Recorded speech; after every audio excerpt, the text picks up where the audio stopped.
Szanowni Państwo, i tak po 2 dniach dotarliśmy do ostatniej sesji.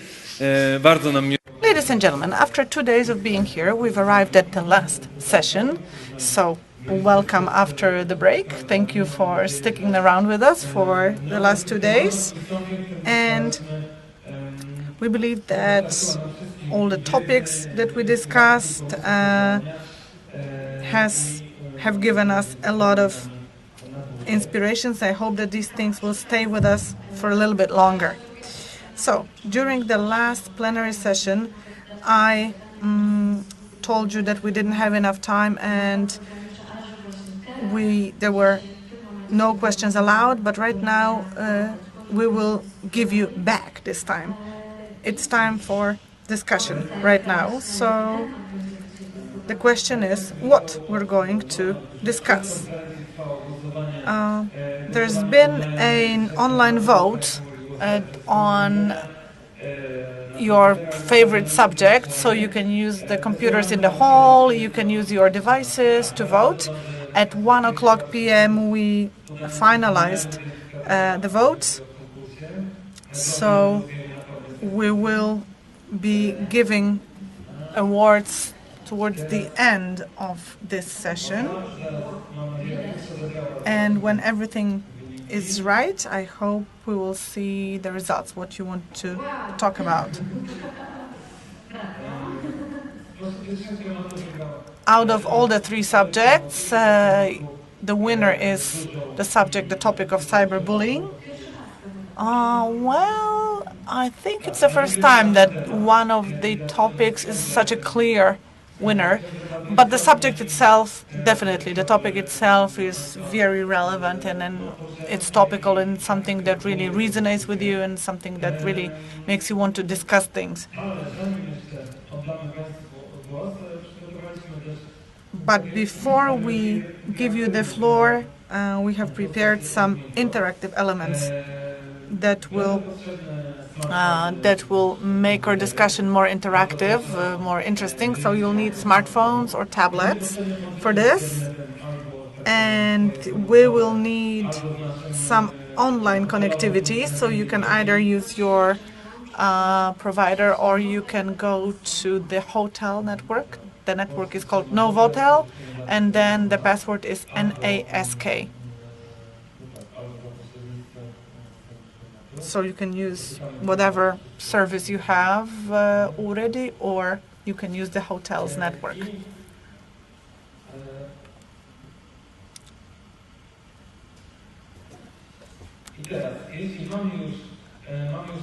So now, if we have smartphones that are internet enabled, please do what you're asked here on the slide. Go to www.menti.com and type in the code 90908051. 908051. When you enter this code, you should see the first question here. How often in your work do you encounter problems of cyberbullying or cyber violence in peer groups and hate speech online? So the first answer is cyber violence among peers and hate speech online, and our scale is from 1 to 5, 1 never, 5 very often. So as you give your answers, the results are in the form of an average, or the average of the answers currently submitted. How often in your work do you encounter, first, cyber violence among peers or cyberbullying among peers, and second, hate speech online?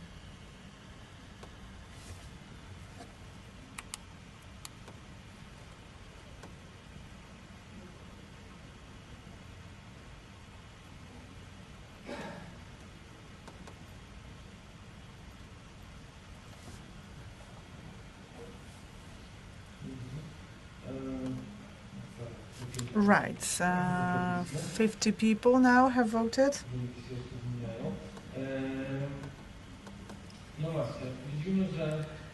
So we can tell that those sliders are somewhere in between the extremes on our scale, definitely on the more often side rather than the never side. You encounter both cyberbullying and hate speech. And indeed, the first question that we're going to give you, what kind of cases you're dealing with, because it would be very interesting to see. If you say, I often encounter cases of cyberbullying, I often encounter cases of hate speech, like what kind of cases? What are these? Tell us, please. Raise your hand if you want to speak, and we have microphones for you. Michał Roszak. Indeed, I don't work, I'm not a teacher, I have kids myself, but when I think of hate speech online, is that people cannot speak to one another. And it starts very early on when there is a discussion about something online, something that's even slightly controversial or even pretty neutral. Regardless of age groups, we just cannot talk to one another if that other person is of a different opinion. We tend to insult them. We tend to, use some personal remarks, personal insults, some bad words that I'm not going to quote. So if we don't have enough arguments, we still want to destroy our opponent simply by the means of speaking to them using bad language, insulting them. Any other cases? Like, for example, cyberbullying or cyber violence? I mean, it's such a big subject. Tell us about any specific cases that you might have encountered.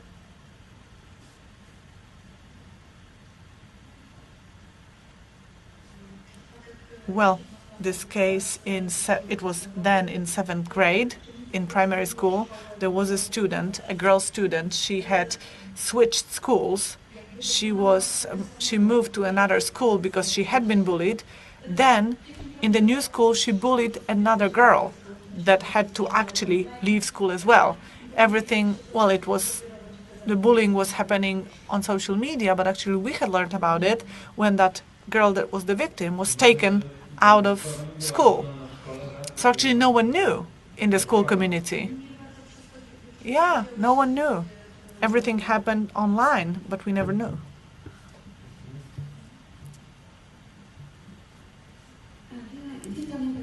I work at a senior high school where there was a female student that was ridiculed and attacked on social media. Her images were used and they were modified, like photoshopped, in a way that was degrading. The girl went to get help. She got support, she got help, according to all the rules and all the principles of our school, including a report to the police that was filed. But actually, I'm a little bit disappointed and bitter because the police said it was nuisance. It was not a serious case. They just said it was a nuisance case. And they didn't even accept the report. They didn't even file it on their files. So actually they said, you're making a storm in a teacup, it's not a problem, and we're not here to take cases like this. So I was disappointed. Well, there was a similar case as well that I wanted to talk about, but what we had at school, there was a case that we reported to the police, and in our case, the police reacted appropriately because it happened that boys had photographed another boy who was masturbating in a toilet, in the school toilet. They put it online. It was a really bad, a really sad case. One of the students sent screenshots to the teacher, but actually the boy who came to the teacher saying that they did it, he actually was punished by the rest of the class for admitting that they had done it. But actually at that time, the police did the right thing. the boys were called to answer some questions on the police at the police station, and one of these boys was over 17, so he was practically liable as an adult. Okay, right. So actually, the witness who reported this to the teacher was bullied later. So maybe the school didn't support the witness the right way. Right. What about detecting cases like this? Sometimes these are very difficult to detect that something was even happening, because if someone reports it as a witness, they may be stigmatized. The rest of you, have you seen such things? How do you even learn about cases of cyberbullying? Like, for example, you had this case where one of the students reported this to the teacher, but what are the other sources of information? Daniel Łazarski, I'm a court probationer. So let me refer to something that you told us about the police who didn't want to deal with the case. Definitely you have to press them, you have to push them to take the case, because it's not their job to adjudicate whether it was a nuisance or a serious offense. They have the obligation to take the case, but sometimes they cannot be bothered because it's too much bureaucracy for them. But actually, in case of cyberbullying, there is the blue charter procedure, the so-called blue charter procedure, and the school should start it. And sometimes the school fails to do so. But definitely there's plenty of cyberbullying cases and around, like people post other people's photos online, or there's hate speech. Yes, and these cases can end really badly. In the last year only, in the case of Giżycko, the city that I'm from, but also, well, I've been working in Warsaw for years, but in my hometown, there was a case in junior high school where two children, I think one of them committed suicide and the other attempted suicide. I'm not sure if the other case, if the child died, but anyway, very serious consequences.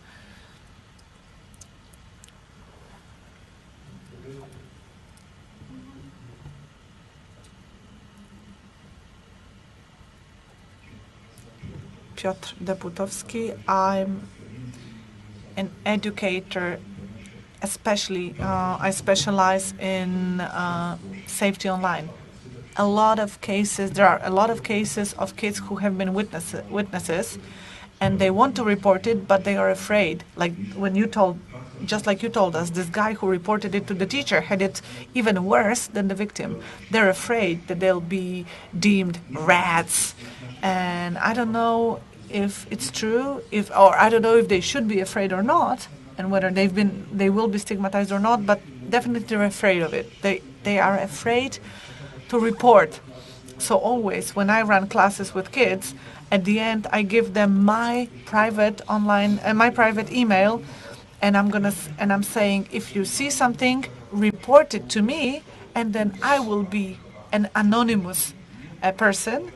I'm an ex-police officer, so they can report it to me, and then I could report it for them to the school. And I get 10 or so emails a day from kids who ask me to help them, to report something for them. And there are so many cases, just like you said, sir. But you have to think about how to work with kids who experience cyberbullying, and also how to work with kids who have been witnesses, how to report it, maybe to find a trusted person who can help you report it. So a great idea that you can be a go-betweener. So someone will report it to you, and you can report it anonymously. What about in your schools? Do you have a system where kids can report things anonymously without being afraid of some consequences, that if they are revealed, they'll be stigmatized? I have another question, something sort of in between. I remember that there was a case where the perpetrator and the perpetrator's parents needed support. Is there anything to support? Because we talk a lot about the victim, but what about if there is a perpetrator and I'm a parent of the perpetrator? I also need help. Where can I go, being a parent of a perpetrator?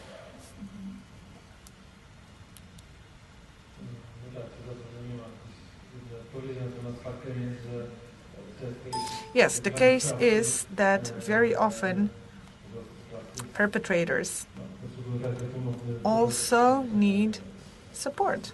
They also need psychological support. So what about in your schools? Where you work? Where you run classes? So what about this negative culture that stigmatizes anyone who reports what they've seen, and they call them a rat?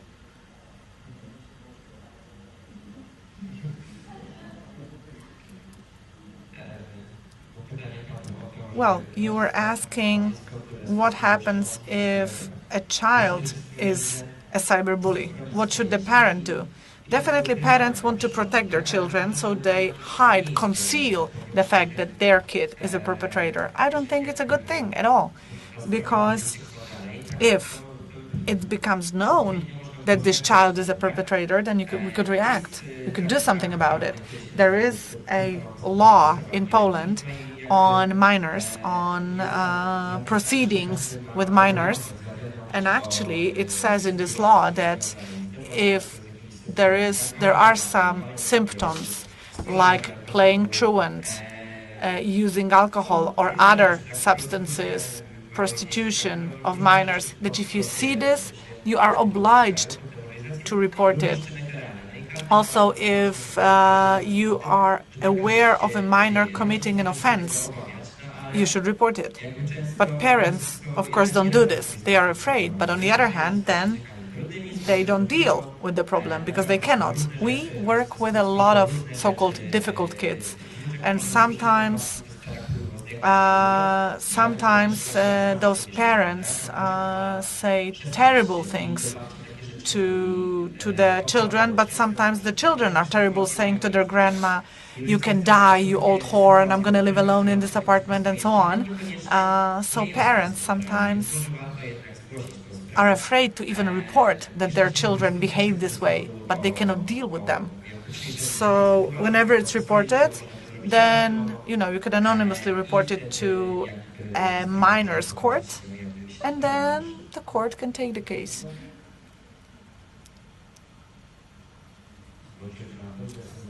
I'm an educator in cyber safety, but I'm also a teacher.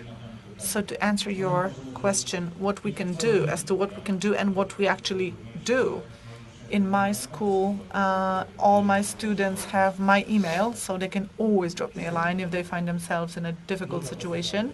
Secondly, they can always come to me during breaks, and they can talk to me anytime. It was like several months ago, before the summer holidays, there was a girl from 7th grade who came to me and said, "I have to tell you something, I have to tell you." It was, so actually, there was a break, and I should say, there's a break. All the children should eat their breakfast, but this girl made so much noise that everyone else left the classroom. And I said, okay, if she's such a leader that she could empty the classroom, I said, I'll listen to you. And she said, on Instagram, there is a photo when there is a red stain on the bed sheet, but it was not me. And there was a caption, Marysia got her period, and she didn't clean up after herself.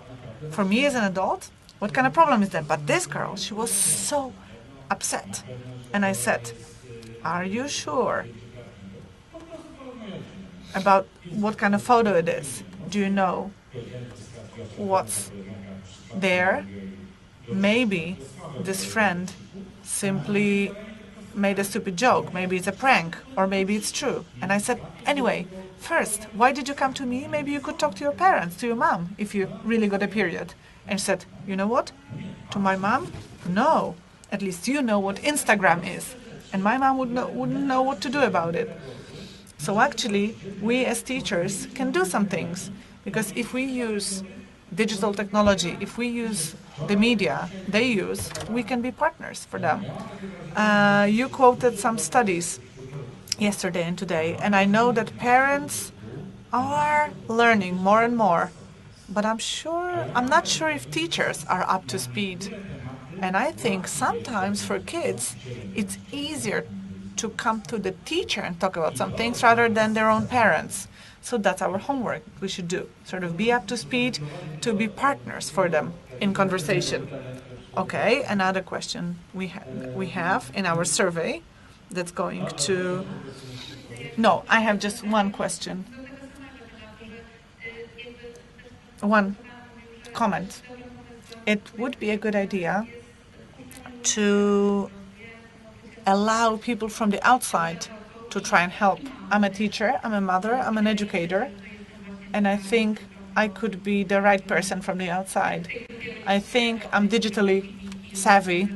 I can, with my students, for example, we make all sorts of video materials and so on. But when I'm in my own school, my students come to me and tell me something, but it's not often.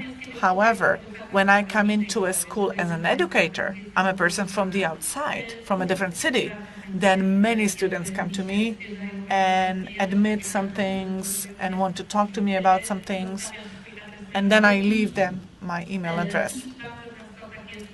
So, yes, especially if I'm a stranger to them, they are more willing to talk to me to describe some of the difficult situations. So let's allow people from the outside to come to the school and talk to the kids.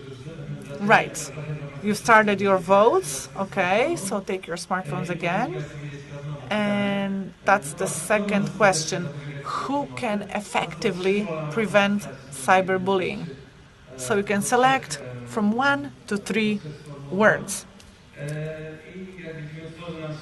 And here we have the tag cloud. So whatever is indicated most often becomes a bigger word on the screen. And now it changes as more of you are voting. Let's see.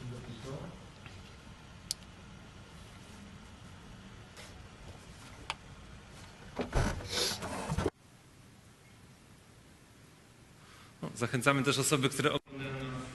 We would like encourage those who are following us online in streaming. They can also participate in this interactive exercise.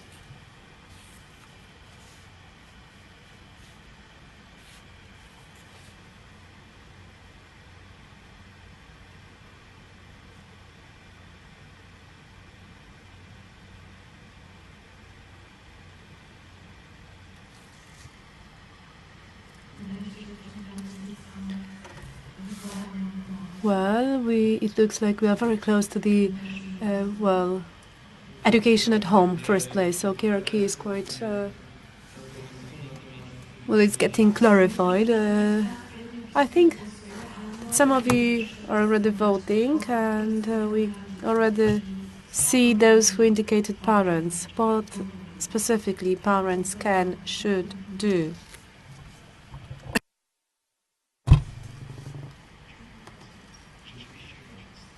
Well, parents indeed. But there is a big problem, a big issue with parents. Sorry for saying that, but parents often are not aware. They have no knowledge on risks and threats, and they are absolutely helpless when kids come asking for help. Very often, these are the parents who subconsciously actually push kids into the cyberbullying space. For instance, pictures of the kids taken actually as naked babies dozens of years later, and these photos put in internet, uploaded to internet, and the friends of this child, now a teenager already, found this image, and they actually started to bully over him, to ridicule him, and actually the child is asking, Mom, Dad, why did you upload these pictures to internet? Why did you post it actually online? And the parents don't understand what is wrong about it. So education of parents is also very important. Parents don't post photos of your children if they don't agree upon it. So education of parents is also very important. Yes, this education of parents is quite often more difficult than the teenagers' education. I don't know, what is your experience when we talk about cyberbullying, safety online? What experience do you have while talking to parents?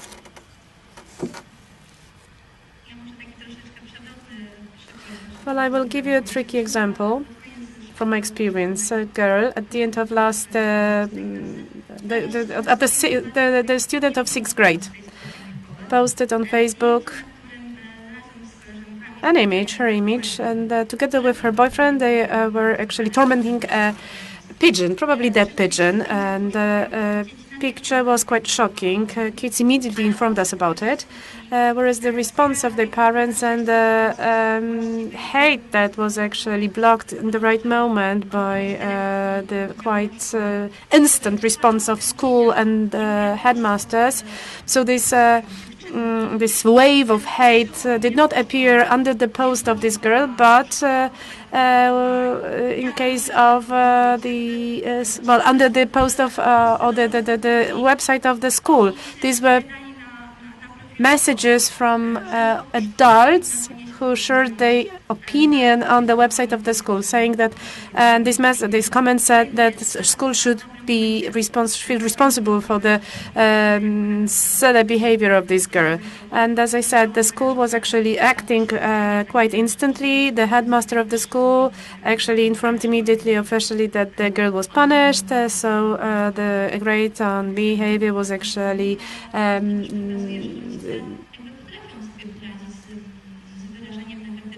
minimized to the so it was very low, and you see that people know, or parents also know, how to use can be responsible for certain actions. Anyone else talking about the responsibility of various subjects? Interesting perspective. Oh, sorry, we have a comment on the intervention from the audience. Patrycja Karakowska, I'm a teacher of the primary school, and I have the following intervention. When my opinion is that if I were actually to vote, I would vote for a human being or for myself, because the efficiency of the counteracting cyberbullying is our common thing, and no matter whether it's a child who is or the peer who is reacting, the witness of the cyberbullying, or be the parents, witness, teachers, but together only we are able actually to address the issue and to stop it, to counteract it. In my school, actually, many actually of the notifications or reports on this kind of cyberbullying cases come from students, and we are very discreet about it. When we have a witness of a cyberbullying coming to us talking about a given situation, we really try to do our best so that the situation doesn't go beyond certain circles, so that the witness will not suffer grave consequences from the offenders. And it's very important to be discreet. The second aspect related to parents. Parents come informing us about it. I've been dealing with the problems of safety online since 10 years, and I see progress in this field. I see that more and more kids have this courage to talk to their parents, and then parents approach us talking about these difficult cases, such incidents that happen online. Only together we are able to address it, we can be efficient, and that's why we have to cooperate. So if the prevention, cyberbullying prevention is run at school, it has to be complex. When we organize workshops for children, it has to reflect, it has to be translated into activities undertaken by parents and teachers as well. Thank you. Well, I'm just thinking about yet another aspect, mitigating the outcomes. Things that were mentioned here already. Yes, absolutely, I do indeed. But referring to the presentation of Michał Morenda from yesterday, when he was showing a case of a teenage girls discussing during video stream, and there was one comment that I remembered from that video claim. There was the comment saying, "Show your boobs, you whore." And that was really striking. We are talking about the results, the outcomes, consequences, but parent is, for me, the key. to stop the consequences, so that kids don't come up with such ideas and with such phrases like that. So maybe I'm naive, but I can't imagine my own kids who would say something like that or who would behave this way. So the more we really deal with the potential reasons, with the potential cause, the less cases of this nature we will experience.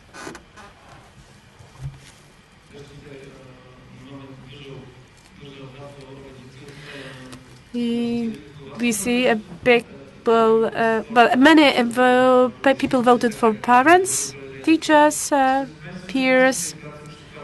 In your work, can you find examples of something that is also important, even though it's not so frequently discussed? Let's say that in peer group, kids are able to counteract the violence, cyberbullying.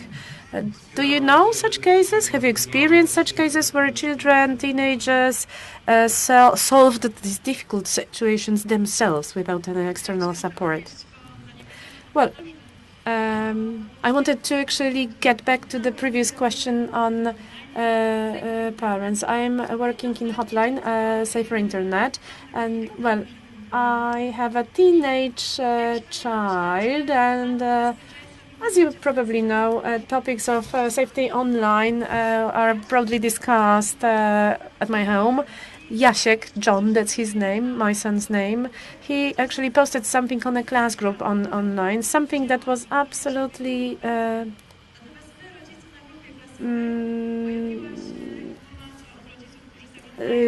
unacceptable. And immediately, actually, parents who, or maybe even kids, actually, immediately informed that this kind of content appeared and it's not acceptable. Then my boy, he was actually enjoying his holidays. I called him asking, Jasiek, did you do that? And he said, no, it was not me. And then a few days ago, actually, he called me down. But a few days later, he told me, Mom, that was, that I did it. I did post this horrible stuff on Facebook. And then I thought, oh my goodness. You see, I'm talking to you, my dear child. I'm talking to you as I talk to teenager. I talk to you because I experienced these cases and I witnessed these cases at work. I talk to you as the internet user. I talk about. We discuss your opinions, your comments. When I go to organize some workshops at high school, I'm just asking my son and asking him for advice. And you, so we discuss so much, and still you post this stuff on internet, online. At the end of the day, he deleted the content. He apologized his peers, friends, and parents. I apologized his friends and parents as well. But this example showed me that it's not only me or school or other parents or peer groups that are responsible for something. We have to speak the single voice, we have to give the same message. If something happens, we are just human beings. Kids are human beings. Technologies can be mistaken as well. We can also commit human errors. But if we have the same objective, if we speak a single voice saying we don't tolerate this kind of content, so no matter who says it, myself, other parent, this message will end up at my child's head. So specifically, it's difficult. It is in the moment when the parents are just the last bit of this trust chain. Now, this moment is already behind us. We went through it already. But there was time when I was actually calling my uncles or sisters, asking, I have this and this problem with Jasiek, talk to him. I was not talking, tell Jasiek this or that. I was asking them, talk to him. Share your opinion on that. And that's exactly the case when, the educators from outside come to the school and talk to kids, because kids need to listen, to hear that from other people.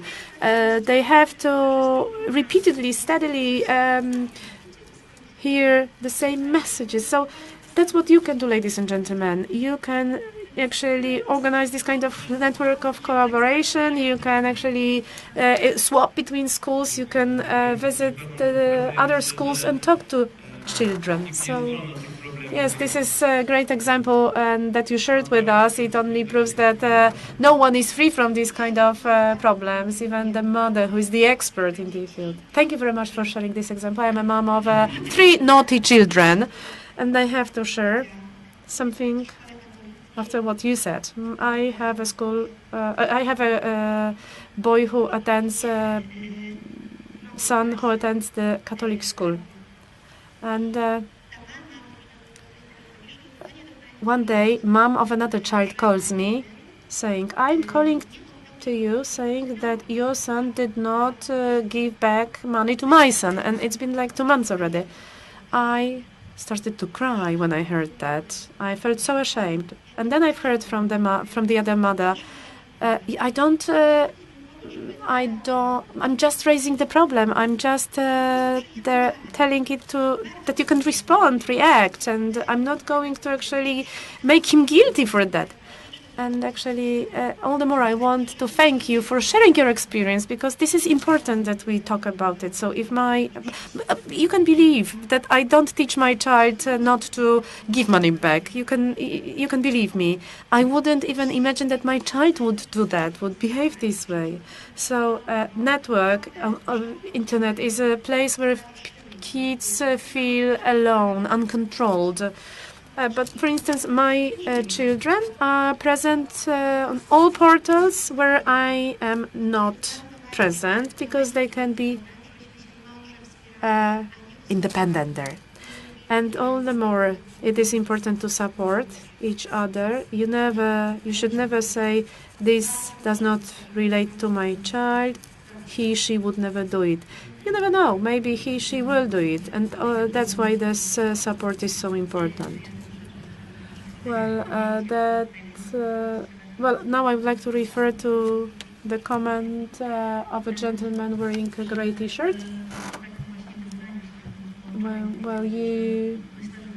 Something that was said yesterday. It is very important that we.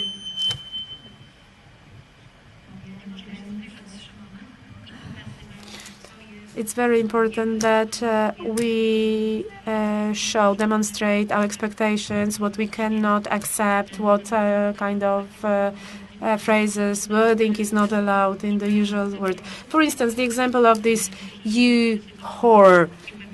It's strong, right? I think everyone agrees it. A few days ago, my friend called me saying, this is actually the way that her daughter addresses her sister. This is not a pathological family, and actually it's just the normal way this girl addresses her sister. So I have the similar feeling, a very similar feeling, when I run workshops with young kids from the primary school, and we discuss a case of a girl who posts a description of her colleague, girlfriend, and then in this description there is a wording "you whore," and when we come across this phrasing, I hear kids gossiping, but it's nothing unusual, it's just a normal wording. And then I was thinking, when I've heard it from them, then I said, oh my goodness, this must be a dysfunctional class. This must be a class of special needs. But no, it turns out that it's not a class of special needs. These are not children of special needs, and actually it's quite normal for them. And, my daughter is quite... a good girl, so to say. But I can't guarantee that my teenage daughter is not addressing her girlfriends the same way, because the way we perceive our kids actually is totally different than it's not consistent with what they do when we don't see them.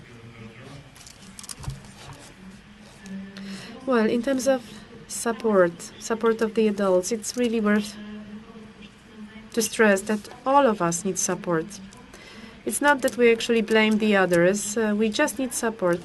Let me give you an example of a place where kids come, under the playground where kids are coming to play together.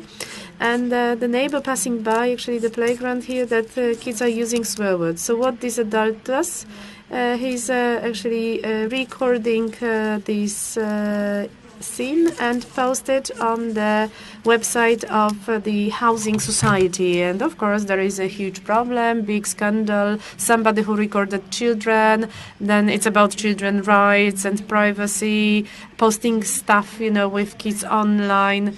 So basically the children got stigmatized. So the adults, instead of fighting for the protection of kids, so it's not their fault that 10 years old actually that use swear words. It's the fault of the adults who don't react, right? So there was a huge scandal that was triggered by this situation. The parents of kids who were recorded started to blame this gentleman who recorded the whole situation of pedophilia.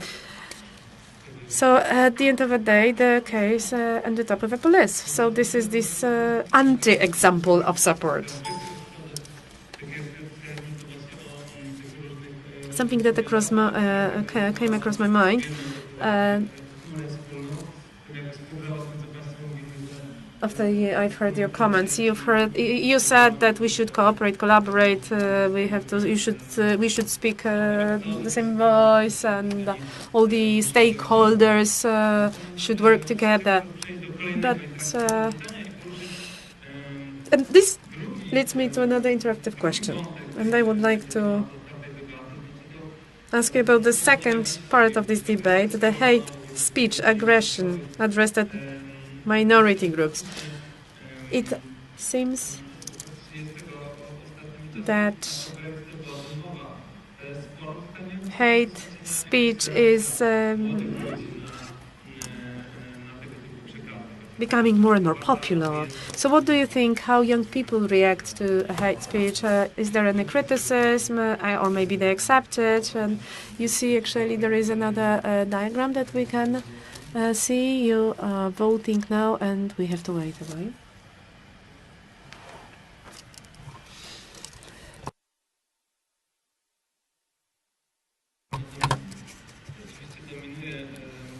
So the image is changing, diagram is changing.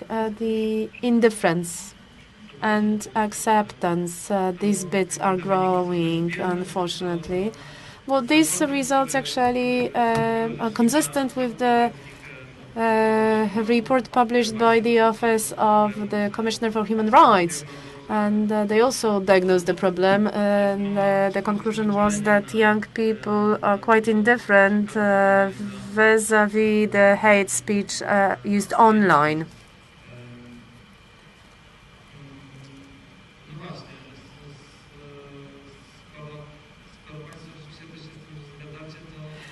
All right, if you do agree with this statement, let us find out. Where does this come from? How can we sensitize young people to this content that gains popularity on the internet? Or maybe, as you said, we should focus now on this smallest bit, criticism.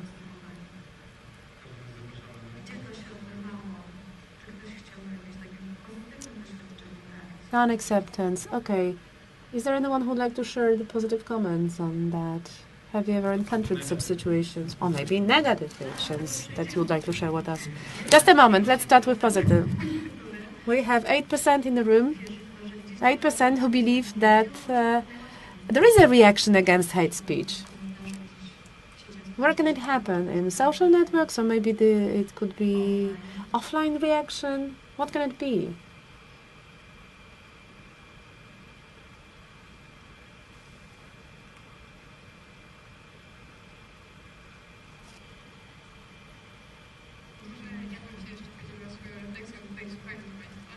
Let me share my actually comment on that. I really liked what lady from the back of the room said when the lady who said that her son called her back, admitting that he posted some content on Facebook. So he admitted, he did it. Somehow it brings me to the what we said to the conclusions that we actually came up with yesterday. You need to be really strong to be able to admit I did it. Yes, and your son was strong enough, and he also had this other person who would listen to him, and he knew that he could have told you that. And again, referring to the previous topic, I want to say that it's important to build this kind of strength, this power and culture as well among kids, showing them that cyberbullying is something bad, and even though you make a mistake, you make a mistake, you can correct it and you can improve your behavior. You can correct your behavior. Thank you very much. Anyone else who would like to share comments? I have to admit I did not vote on this question, as I did not know what to say, because each of us is different, and my comment, my observation is actually that we are all individuals, and we are all different. And but when I look at these results, like acceptance or lack of reaction, indifference, I would like to recommend you the book of Elliot Aronson, psychologist, on person, a human social being, man, a human social being. So he was describing a case of himself, Anderson. They watched TV together, news. There was some news on violence. Elliot Aronson noticed his son was crying, so he got a bit puzzled why he was crying, and then he realized actually that he himself is so indifferent vis-a-vis violence that it becomes more natural, whereas the young child actually, who sees it for the first time ever, started to cry. So the violence surrounds us, and unfortunately young people also get indifferent, and lack of reaction. Well, I would disagree with that statement. I think there is usually a reaction. If you don't react, this is also the expression of your reaction. Or sometimes you just take your mobile smartphone and you record something. 2 years ago, actually, I remember the case when the tree broke down, and people, instead of cleaning up the streets, started actually to video it, to film it, and there was a building set on fire. Instead of rescuing people from the building, people were just standing, staring, and filming it. So these kind of reactions we can observe more and more. Any other comments or interventions from the audience?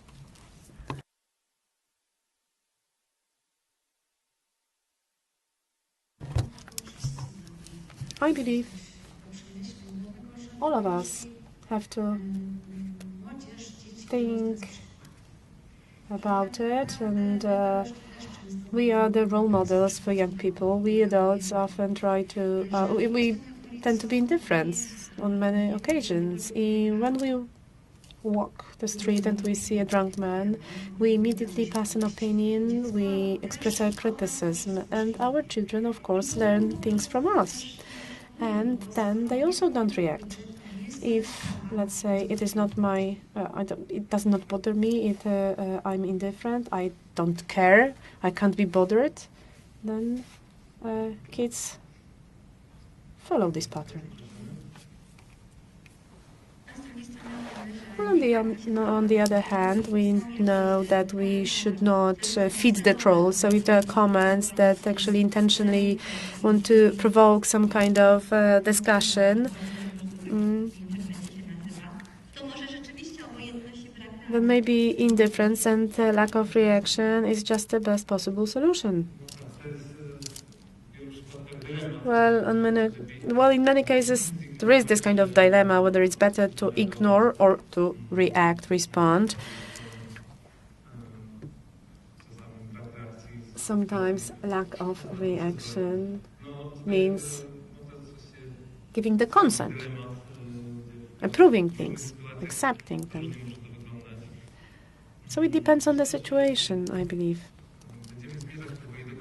Well, we I don't know if there are any comments or more comments from the room.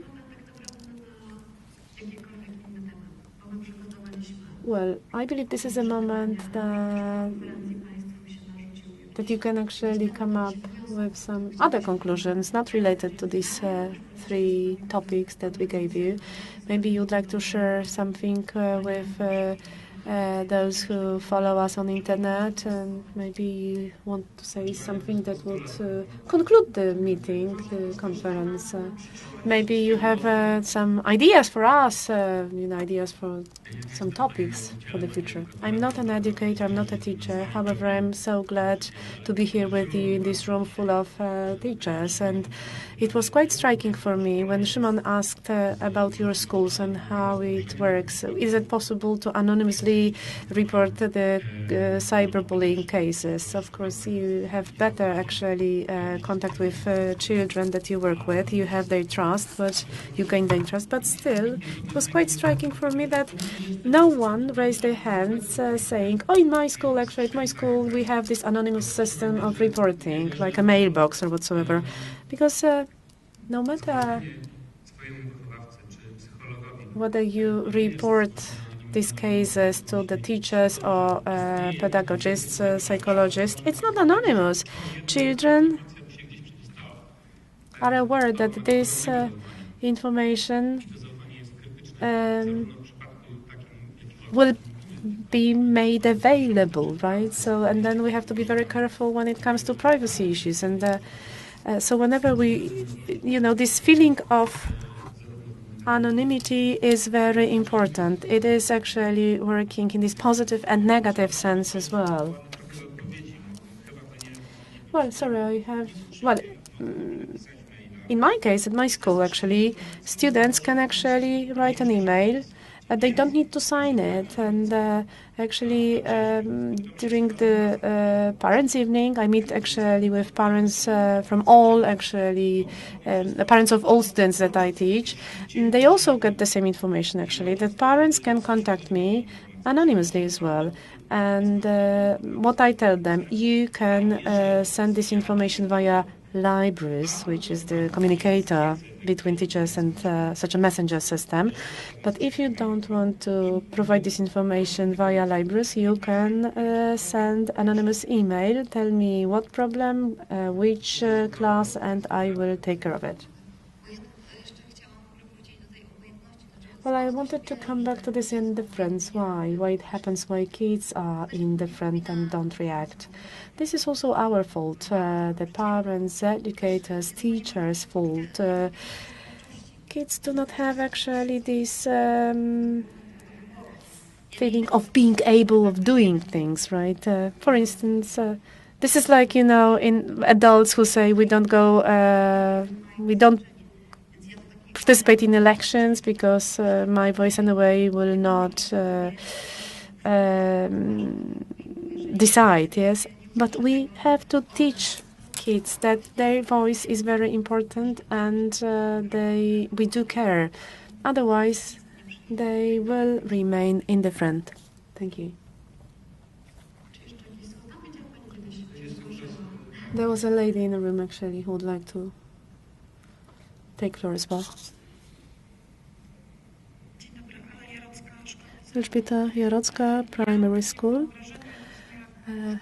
Well, this is my 5th or even 6th conference, and I have the impression that the profile of this conference changed. In the past, we talked about protection of kids. Now we'd rather focus on being with them, education online, so the joint education online, and the internet is no longer something bad. It is just a bit part of our reality. Actually, younger and younger kids have access to internet now. That's why we have to be with them there. So no matter whether we are 30 plus or 40 plus, we have to assist kids when they are online. Now, talking about hate speech, I don't know what you think about it, but it relates to all of us. Everyone. let's have a look. Let's take an example of the news, TV news. Look, how many positive and how many negative news we get. All TV stations start with bad news, and that's how they build their message. And unfortunately, this message, this content reaches out children as well.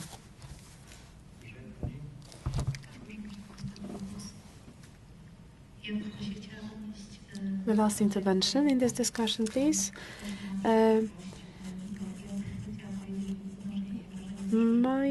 Well, it is also not my first conference here, so I have the impression that we talked a lot about the cyberbullying aspects and hate and this negative phenomena. That's good. However, it is also, you can see it at schools when you enter the school, when you go to the classroom, and you start actually talking about cyberbullying, the kids say, oh, we are talking about this cyberbullying. So, in fact, yes, it is broadly discussed topic. Now, talking as a mom from the position of mother, I believe another important topic which is not that broadly discussed is actually this addiction. Young kids who are constantly watching other people playing. So they do not play, but they watch others playing online. So this must be something extremely boring. Even if people paid me to watch it, actually, I would not be able to watch it. Of course, this is this kind of passive gaming, right? My son would, this is another topic, another problem that we should discuss as well. Thank you very much. I think now it is the right moment to come to the conclusions. I would like to thank you very much for your participation and for your voting as well.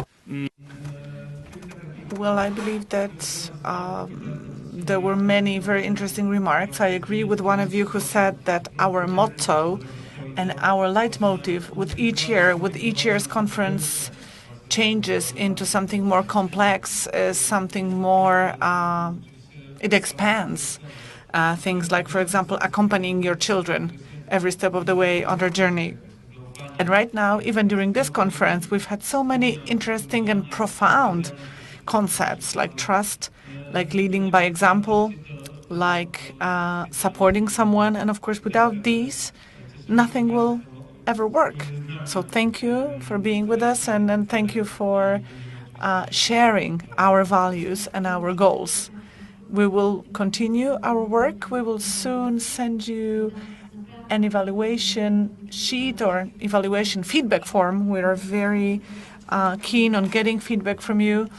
And whenever we close this given year's conference, we immediately get to work on the following conference. So you can always contact us and propose some topics that you think are important and that you would like to see during the following year's conference. So always write us at contact@saferinternet.pl.